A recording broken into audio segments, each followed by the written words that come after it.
Hi guys! I brought you out to my picnic in Cholula to tell you a story.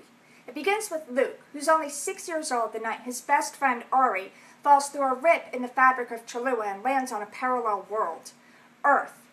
But Luke's always had a strange connection to Ari, and somehow he's still able to see her in his dreams. Over the next 10 years, he watches as she grows into a beautiful 16-year-old girl. Luke doesn't know why he's able to dream of Ari, but he knows the ability is way too much like magic, something punishable by death on his world. So he makes sure to hide it from everybody, especially his father, who's one of the leaders of Cholula. Speaking of the leaders, they have their own problems. It turns out that the rip Ari fell through is slowly poisoning the land. It has to be sealed. For reasons nobody understands, the only way that can happen is if all the lost are found and brought back to Cholula. The problem is, falling through the rip automatically wipes your mind clear of everything that happened before it.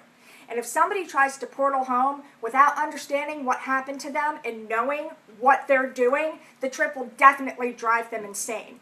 Luke knows that because of his connection to Ari, he's the only one who has a chance of convincing her to willingly return. So he goes to the guide and he begs them to let him go on the mission. But of course they laugh it off, say he's too young. Desperate, Luke ends up knocking out the guy who's supposed to go, taking his spot on the mission and portaling to Earth, determined to save the girl he loves.